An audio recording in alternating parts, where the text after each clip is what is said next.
calling me, order, do I have any comments from the public? Comments from the director? Do you have any adjustments?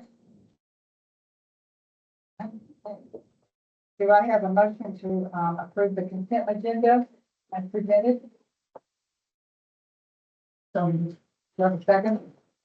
I wasn't. Oh, you know when you were here. Okay, Yeah. I'll second the motion. All those in favor, Kat?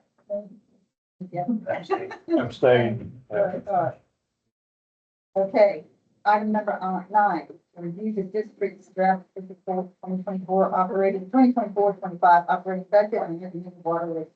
All right, so before you have the Fund 6 budget, and there is a budget memo, draft budget memo that also kind of summarizes some of the things in it.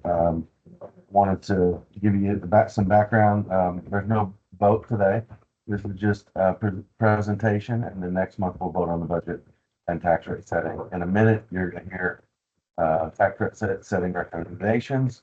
The tax rate setting recommendation is included in the yellow box at the top. So that 2025 number will be in the tax rate setting discussion we're about to have. So, but it's in here now, which affects your revenue side. Last year, if you recall, we did a water rate analysis on the retail side, and there was some water and sewer adjustments last year. There is no water and sewer adjustments proposed this year. So we're not going to change the rates again. It's been a while since we had.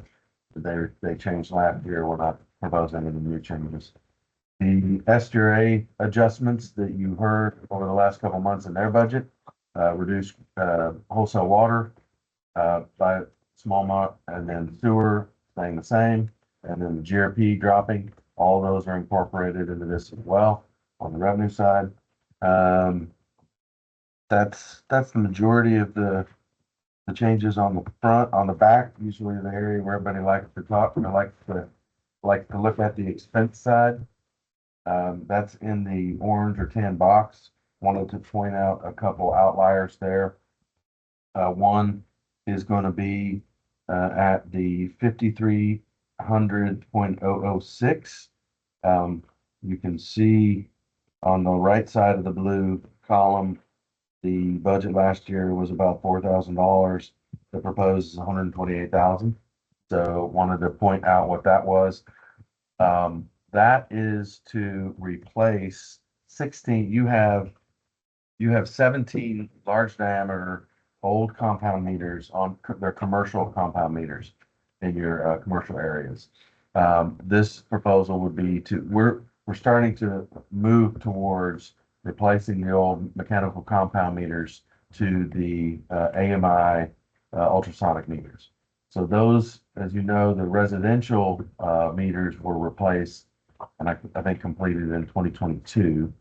At that time, due to cost and also due to availability of the larger meters, they weren't being fully manufactured at that point. They're now becoming, they are now being manufactured, and we feel like it was a good time to get moving on starting to replace the old compound mechanical meters. So this would propose to switch out. You have 16 3-inch and 4-inch, and then that would leave, there's one more, and I think that's a larger diameter. I'm not sure what size it is, but it's larger than 3 and 4. The 16 meter replacement would be to replace all of your large diameter, your 3 and 4-inch meters. And what's the advantage of doing that? Because that's a pretty significant expense. You can't recapture the change in commercial rates. Sure. Two things. One is they're more accurate, as we have found on the residential side. The accuracy went way up. Your losses went way down on the residential side, so they are more accurate. One of the other things that we have encountered, and you may recall, we hired a firm last year to do auditing of our lost revenues on the water and sewer billing. And they would go out in field and identify if there's, stuck meters, if on the electronic side, we're not billing it correctly, perhaps, things like that. Any lost revenue on the billing side. And then we would split whatever they find, basically, for a couple of years. And then they fall off, and then after the deadline, then we get all the, we continue on with billing. Well, I think all of the issues that they have found were related to these meters, these mechanicals meters. There's a low flow and a high flow side to these compound meters, and inevitably either the low flow or the high flow side would stick or stop, and so the flow's not registering at all. And so this would fix that as well. So losing revenue just due to malfunctioning meters, and then the meter itself is more accurate. So those are two big issues. I guess for 2.5%. Awesome. Being recaptured. At least, yes, absolutely. So, so that's that line item.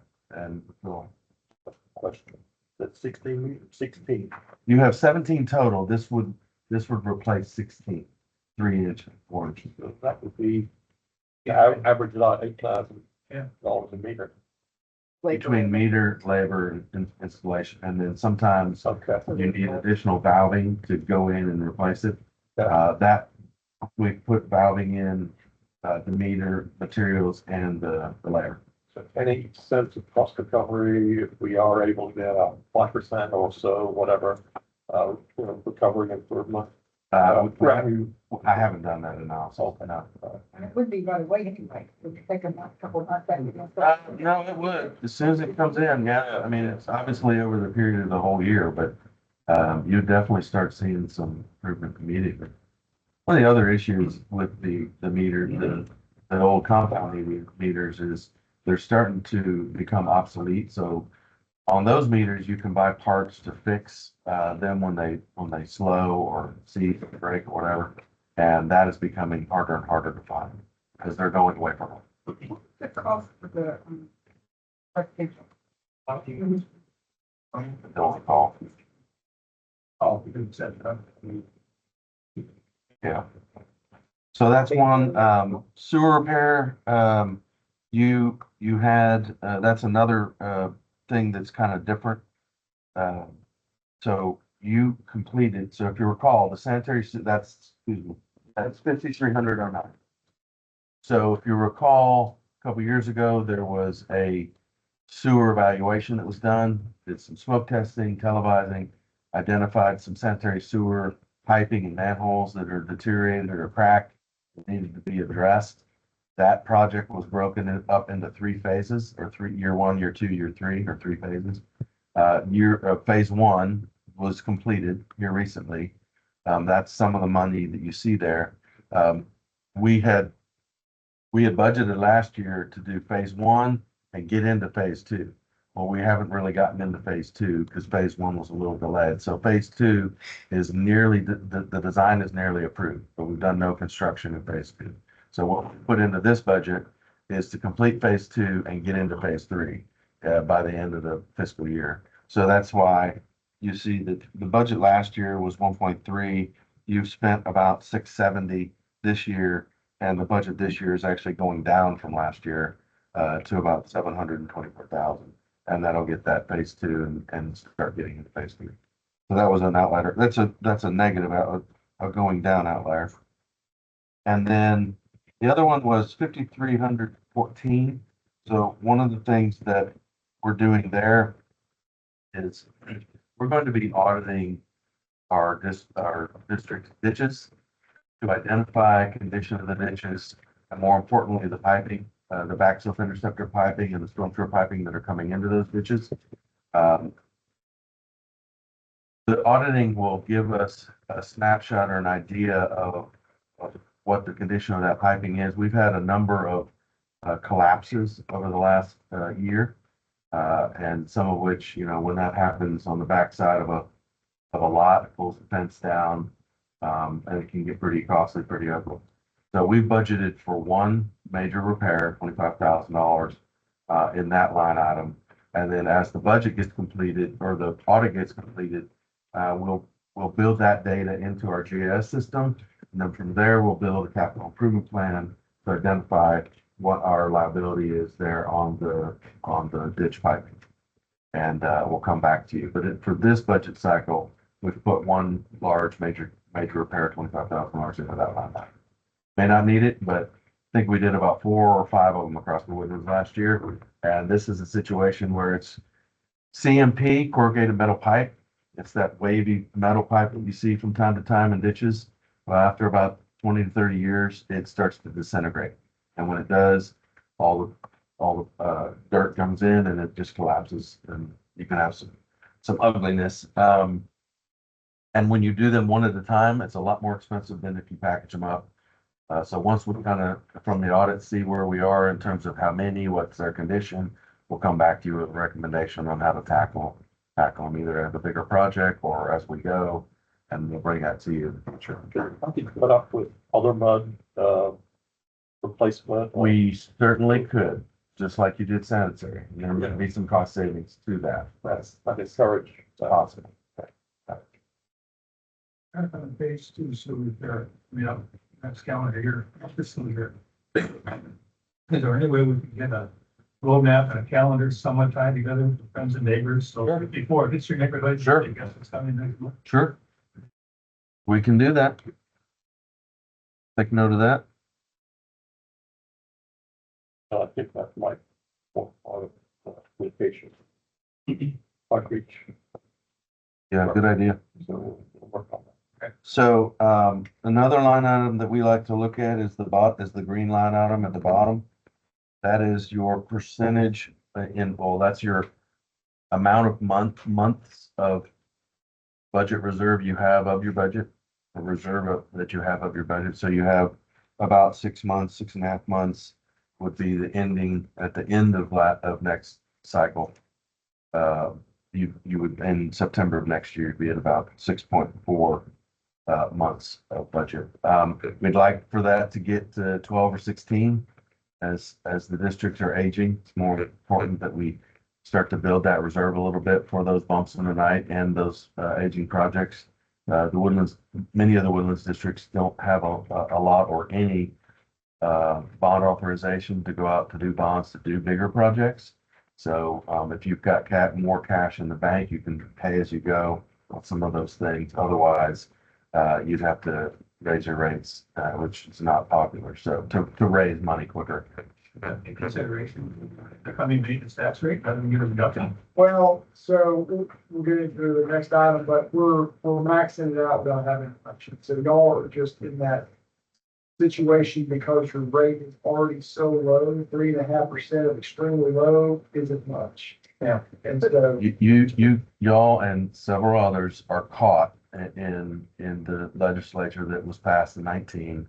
And once you become developed, and that's one thing, I think it's a side effect that a lot of people a lot of legislatures maybe didn't recognize at the time. I think some of us realized this could happen, and it's happening. You've frugally lowered your tax rate, as you probably should have, but that legislation doesn't allow you to go back the other way beyond 3.5%. Or a bond, or the state legislation revisiting the issue. Right. Or an election, or a rollback election. Not with raising. you can only generate 3% more maintenance tax revenue from last year. So when your appraised values go over 3.5, you got to lower your rate or the not go over. So if you go up by 5% on your appraised, you got to go down by 1.5% just to stay at the. And what compounds the problem, if your tax rate's already so low, 3.5% doesn't matter. It doesn't mean anything. You're not generating enough. So now you're in a position where you can't even move the needle much. And there's a couple districts in the Woodlands that are like that. But having said that, you're still at six months. That's not terrible. We need, maneuver and try to get it higher to at least 12 or 16, but could be worse.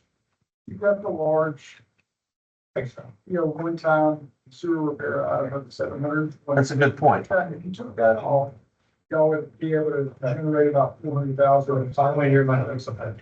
Right. And if you can stay stable or increase slightly and still do these projects that were, that's why you want to build it, to do those projects. So if you're able to do those projects and stay stable or slightly increase, then that's where you want to be anyway. And that's where you are. Yeah. So that's the budget. Probably a good time with, there's no other questions, probably talk about, the tax rates. Yeah, that's it. I should, I'm good, how are you? You should have a memo followed by a table. I'll remind you that the tax rate setting process is a two-step process. So all you're doing today is authorizing publication of the total tax rate. Next month, you'll hold your hearing and then you'll adopt and levy that tax rate. You always want to publish the highest rate you'll consider because you can always come down from it next month. You just can't go up without republishing. So all that being said, on the front page, you can see you're certified as of January 1 of this year came in at 1.242 billion. With an additional 40.6 million, still uncertified. So that's about a 9% increase or 9.13% increase over last year's 1.175 billion. You flip to the next page, the more informative information. Top box with respect to your M&O rate. Last year you levied 7.1842 cents, which generated about $828,000. This year, the proposal is 6.9814% or cents, which would generate 804,000. Parity rate, if you want to raise the same number of dollars you did last year, 6.58 cents. And then the M&O rate to balance a budget, you currently need 10 cents. Value of a penny in your district is about 126,000. Middle box with respect to your average tax bill. Last year's average homestead, $444,199, meaning the residents on average paid a tax bill of $319. This year's average homestead was $473,102, meaning based on the proposed rate, the average resident would pay $330 or an $11 increase. So the homestead went up 6.51%, but as Eric and Brian mentioned, because of Senate Bill 2 and your designation as a developed district, if you were to increase above 3.5%, it would be a mandatory rollback election. And so you'd have to go to the voters to try and get a higher rate. And in an effort to avoid that and the cost of doing that, we've pushed it to the 3.5%. And so if you look all the way at the bottom line, 2024 M&O rollback rate is 6.9814. So in an effort to try and, balance this year's budget, we're trying to do everything we can. But I'll pause there and answer any questions. Yeah. So on page 15 of the packet, the average assessed value, line 91, and then we subtract from that the 20%. homestead and the 10,000 for those people It like would disabled or Just be the homestead, just the homestead. just the homestead. So Okay, take 80% of that number and. of the 50, Right. 91. Okay. And the other question I had, the collection rate, it's not 8%, and I'm sure that we've had higher collection rates than that, but it's 804, but in the budget, we've got, maintenance tax revenue, 85 plus. I budget at 100% in case we collect prior year. It kind of usually works out to be pretty close. Okay, He's that's only 2% above 98, and that's for about $16,000 plus or minus. Above 804. But let's see, right. I budget at 100%. He's projecting at 98%. yes, I know, but I'm saying, like 1% of 804 is a little bit over $8,000. So if we get I the think 2%, it's, I'm checking right now, but I'm pretty sure my number may only be certified to date. Not including the uncertified, which should be at least a portion of it. so that would. I see. Then, I'm using 1.283. okay, that's where the difference is. I see what you're- Okay, so you're using, Adam, you're using the 1.24. Yeah, it should be at least a portion of the uncertified. Okay, Okay. All right, well, thanks for that, appreciate it. I mean, whatever your latest numbers are.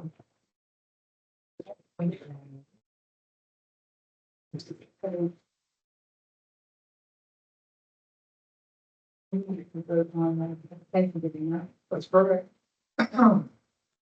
In the career. Is that the career? Okay. But we've had this conversation I before. know, I can't remember, but you can do it, you know, what the next week It was. Oh, we've had this conversation. Last year, let me look at last year, but I think we did Conroe, the Courier and the Villager for them, I think. Even though you didn't have to, I feel like we did, it was. So Villager is just a once a month thing. No, it's once a week. No, Villager? I would propose that we play phone.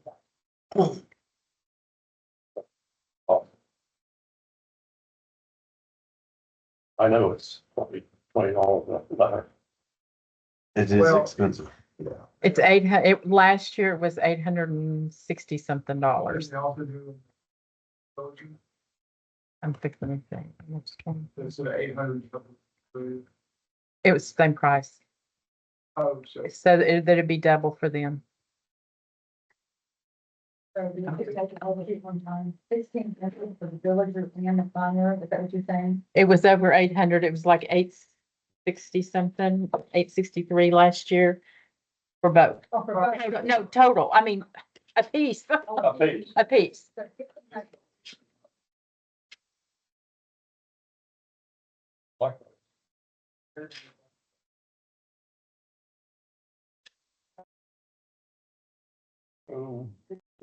We will be online as well. Yeah, you're required to publish in the newspaper. Mhm. Mechanically requirement. That's what I said, boy. We fight pretty hard tonight. Say for the rest of the time. So do I have a motion until, just the career? Okay, let's move the motion. Oh, no, you only had to publish it third. Oh, no, it was voluntary, Right. publishing. So then- So, I propose that place a notice, in the Courier. Actually, last year it was just the Courier. Okay. Mm. With the adopting a tax rate of, what is that? 0.069814. And as I said, newspaper advertisement. I'm alive. One second. flip All flopping. in favor? Aye. Thank you very much. It wasn't both last year, y'all. I was flip flopping them. Thank you, man. It wasn't both. We got that squared away last night.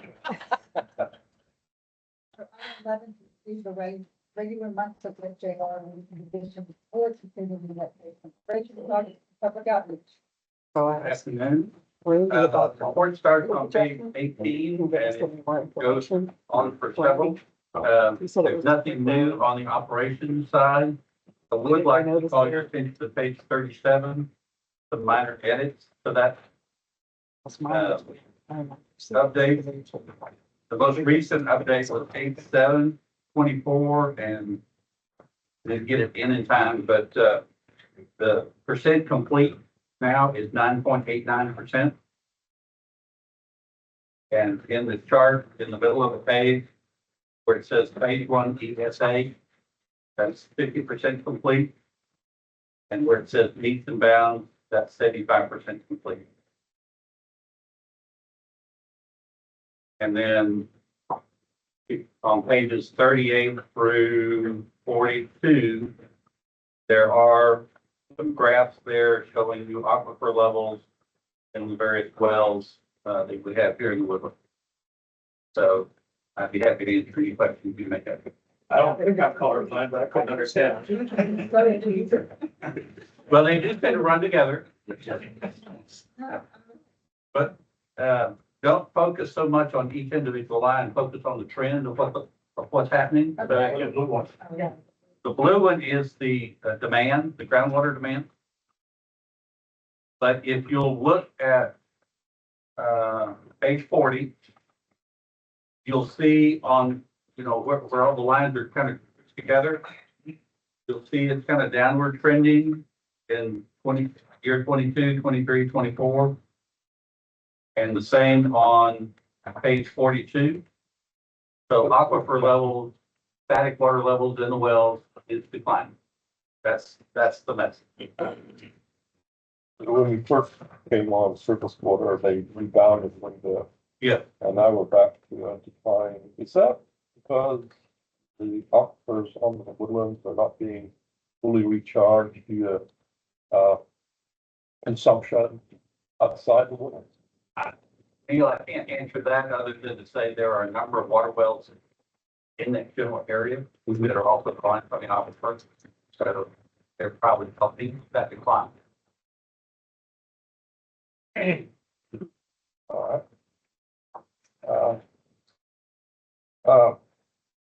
I had a question about on page 23. Don't get too technical, No, I remember, sometime when trustees authorized, the, assessment or reevaluation or whatever they're gonna call it. By, an independent consultant, wasn't supposed to go over $500,000. Correct. Okay, so the contract is over $500,000. The other thing is, Which one are you on? I'm on the farm owners advisor for, Okay, that was the original owner's advisor work order number 1. okay, What we're doing is canceling that. okay, They might have charged $5,000 or $6,000 out of that project. okay, We're canceling work order number 1, all right, issuing work order 2 okay. for $500,000, and that will be on our board agenda, yesterday's board agenda tomorrow. And the completion of the contract would be June 25? January? About that, It was it's probably. June, July. Yeah, okay, well, but not January, No. okay. So once that gets approved, we'll update this Okay. to reflect the new work. Okay, all right, thank you.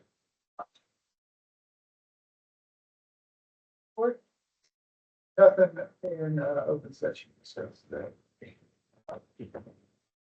General manager's report? Yes, John may be here in a second to go over some communications, but a couple of things I had wanted to point out. There is a Directors 101 AWD event coming up here in the next month or so. There's a flyer over here. It's pretty good for new directors if you've never been. So look out for that. Shelley be happy to help sign anyone up that wants to go. Wanted to let you know that mowing on all the ditches has begun. So you'll see mowing starting, they've been up in Harper's and they'll be moving in this area next. And then one of the things John was going to report on was at the PEC, we're moving forward with quite a few things. Neil can certainly elaborate on anything I miss here, but we had a great PEC meeting last week. And 2 things to note to come out of it related to MUDs. One was the PR firm has developed the Renewal the Woodlands website. And so they'll be here next month to kind of do a run through of those websites before it goes public. So that's one thing to watch out for. The other thing is they're going to be developing or putting together a community work group. And they've developed the criteria for who the participants of that will be.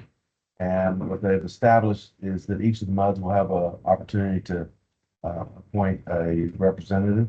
So I wanted to plant that seed with you. If there's anybody that's interested in being a part of that work group, I predict that it will be a group that collaborates on community notifications, communication that you're hearing out in the public, things that we'll collaborate on and will likely kind of go into the campaign messaging that continues on throughout that process. So if anyone's interested in being on that work group, I'll need a name next month. That's all I have. Okay, your trustees report. Okay, trustees report is in there. I think, there continues to be, some concerns about the wastewater, reclamation facility number one. But the trustees voted down a further, study. I don't think, first of all, it overlaps with the study that, Ed just mentioned, and I don't think we would, give any value from that, the value negative, from my perspective. I laid out in some detail, what the PC is up to. I do have a correction, elected representatives, staff, which should be three, with that. So that'd be, both, Ben Shaw and I'm not sure who else, but I think we had a number of three for that, if I recall correctly. It was kind of floating 2-4, I think. Yeah, I had it two, and I, scratched it out to three, so let's just say three for now, no, in that correction. Could change. Anyway, that's it. I'll let our question.